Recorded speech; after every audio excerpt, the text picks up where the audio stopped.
Olá pessoal, tudo bem? Eu sou Wilson Rodrigues do Jefa Sorocaba. Estamos aqui para mais um programa Evangelho no Lar. Trazer a todos vocês a leitura do Evangelho no Lar, para aqueles que já fazem o Evangelho e quiserem nos acompanhar também nesses vídeos, fazendo o Evangelho junto com a gente. E a gente agradece a todos pelo carinho, pelo companheirismo de vocês em mais este programa. Vamos fazer aqui a nossa prece de abertura, agradecendo a Deus nosso Pai, ao nosso Mestre Jesus, aos amigos espirituais que estão presentes mais uma vez, abençoando e iluminando esse nosso programa, abençoando e iluminando a cada um dos irmãos que estão acompanhando conosco a leitura do Evangelho no Lar. Que Jesus esteja presente nos lares e nos corações de todos os irmãos. Que assim seja, graças a Deus e graças a Jesus. Bom, nós já estamos no capítulo 2 do Evangelho segundo o Espiritismo, estamos avançando, e agora a gente vai ler os itens de 5 a 7 do Evangelho segundo o Espiritismo, e o nome desse texto é O Ponto de Vista. A ideia clara e precisa que se faz da vida futura propicia uma fé inabalável no futuro. E essa fé tem consequências imensas sobre a moralização dos homens, pois muda completamente o ponto de vista sobre o qual eles veem a vida terrena. Para aquele que se coloca pelo pensamento na vida espiritual, que é infinita, a vida material é apenas uma rápida passagem, uma curta estação num país ingrato.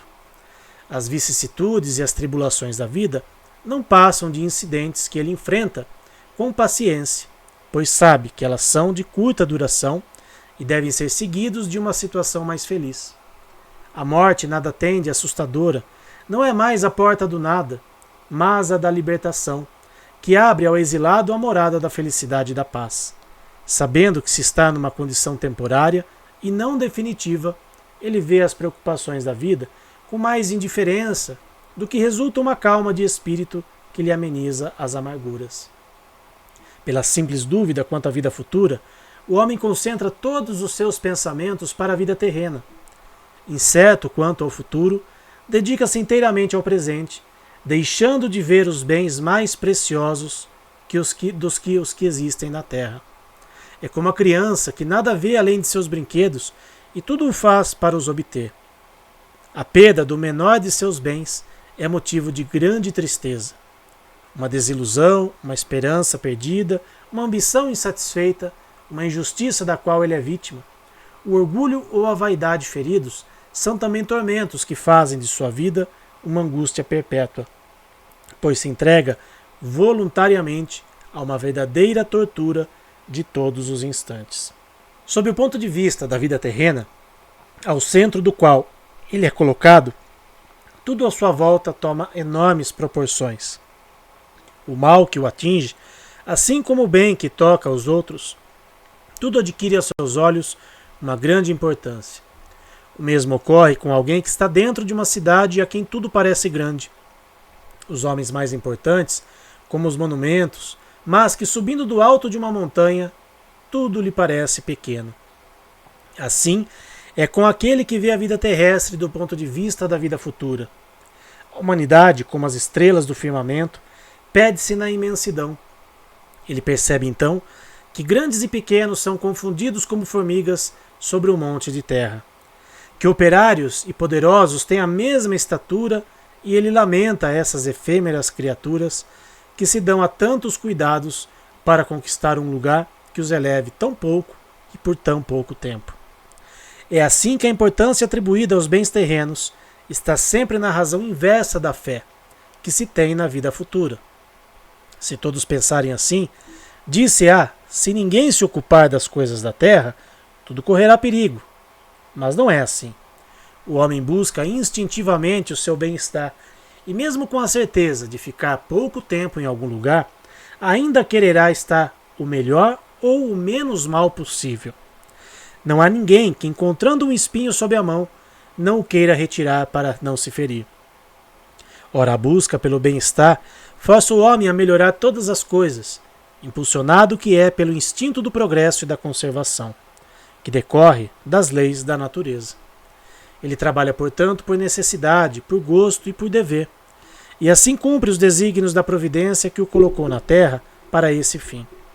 Só aquele que considera o futuro pode dar ao presente uma importância relativa, consolando-se facilmente de seus reveses, ao pensar no destino que o aguarda. Deus não condena, portanto, os prazeres terrenos, mas o abuso desses prazeres, em detrimento dos interesses da alma. É contra este abuso que se previnem aqueles aos quais se aplicam as palavras de Jesus: meu reino não é deste mundo. Aquele que se identifica com a vida futura se assemelha ao homem rico que pede uma pequena soma sem se perturbar. Aquele que concentra todos os seus pensamentos na vida terrena é como o homem pobre que perde tudo o que possui e se desespera. O Espiritismo alarga o pensamento e abre-lhe novos horizontes.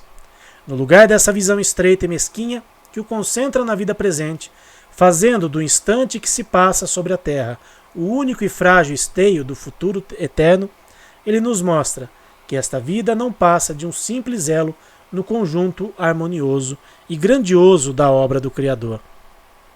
Ele revela a solidariedade que liga todas as existências de um mesmo ser, todos os seres de um mesmo mundo e os seres de todos os mundos.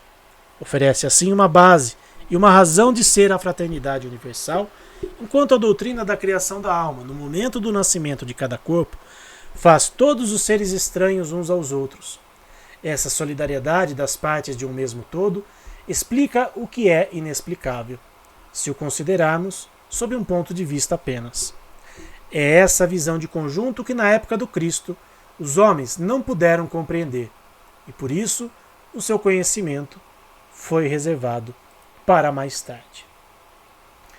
Então aqui a gente tem várias lições, vários pontos de vista, né, como é o trecho aqui do Evangelho, para a gente refletir. Eu destaco aqui alguns deles. Né?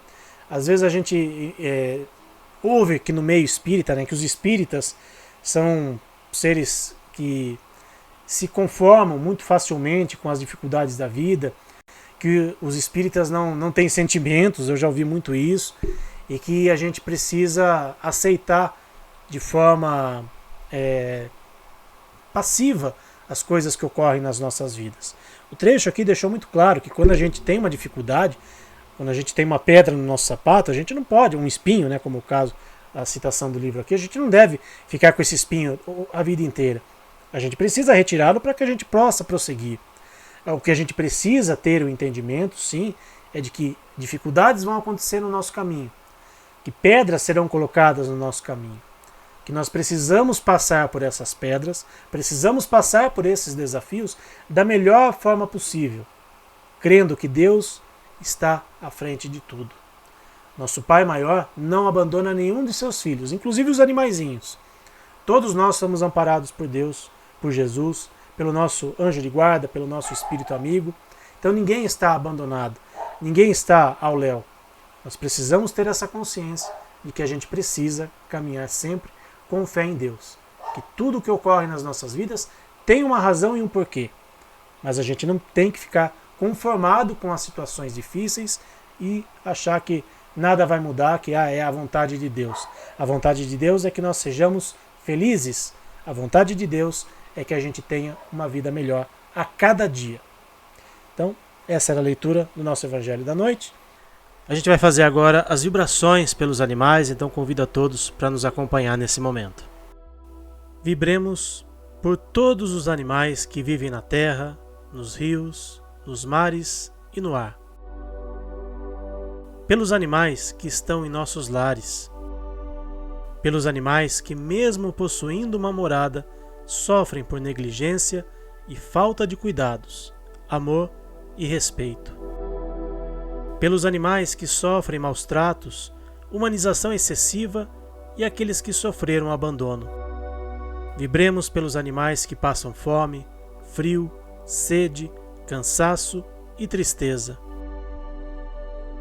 Pelos animais adoecidos e aqueles que encontram-se internados em clínicas veterinárias.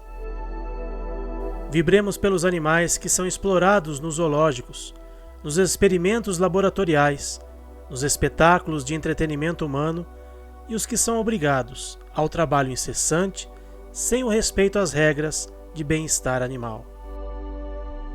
Vibremos pelos animais das fazendas pecuárias, granjas e demais locais cuja finalidade é a criação destinada ao abate ou produção de derivados e subprodutos. Vibremos pelos animais silvestres, que são levados pelo tráfico, e por aqueles que sofrem interferências negativas do homem em seu habitat natural, como os animais marinhos, afetados pela poluição, e aqueles que são vítimas de desmatamentos e queimadas. Vibremos por todos os animais que estão nascendo e por aqueles que estão retornando à pátria espiritual, idosos ou não, para que possam receber amor, carinho e proteção. Vibremos também pelas ONGs, protetores individuais e todos aqueles que procuram fazer o bem a nossos irmãos menores, enviando força e discernimento para continuarem o seu trabalho no bem.